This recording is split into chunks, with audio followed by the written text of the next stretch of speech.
Bonjour et bienvenue à cette série de mini-webinaires George Fisher. Tout d'abord, nous allons parler d'un sujet sérieux qui sont les canalisations en Amérique du Nord. Je me présente, Stéphane Murray, je suis directeur régional Québec pour la division multijoint de George Fisher Canada.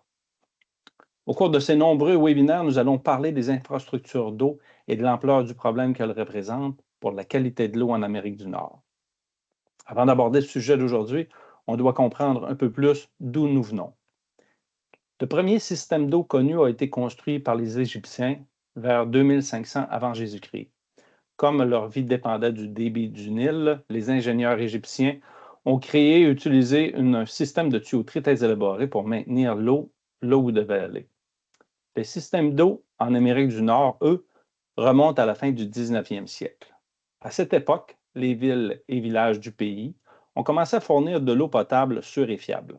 Après la Seconde Guerre mondiale, ces mêmes systèmes ont connu une croissance substantielle et malheureusement aujourd'hui, nous approchons de leur fin de vie utile, ce qui entraîne des réparations coûteuses et des pertes d'eau onéreuses.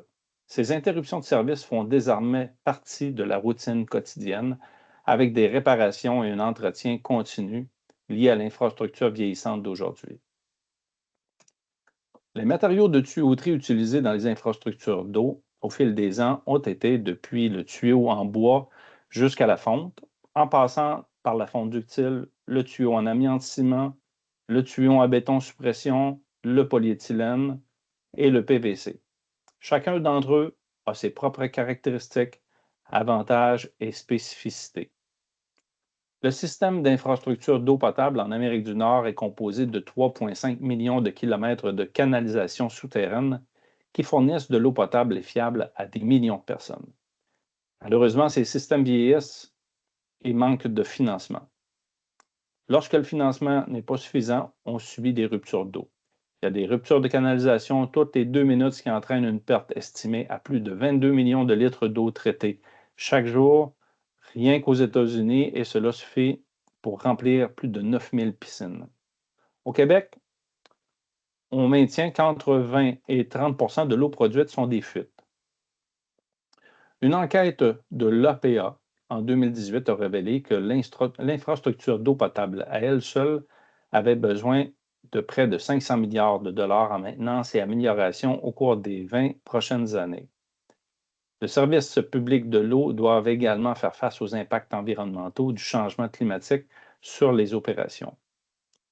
Les récents événements de sécheresse suggèrent que les approvisionnements en eau dans de nombreux États américains seront confrontés à de graves défis, même s'ils continuent à fonctionner normalement. Nous reconnaissons la nécessité de remplacer une infrastructure vieillissante existante et nous savons que la majorité de l'infrastructure actuelle a atteint sa fin de vie utile. L'un des avantages chez George Fisher est que nous fabriquons un système de retenue flexible qui s'appelle le multijoint. Notre système est un système sans fuite et sans entretien conçu pour durer plus de 50 ans. Nous espérons donc que votre service vous apportera la tranquillité d'esprit et une connexion sans fuite pour les années à venir.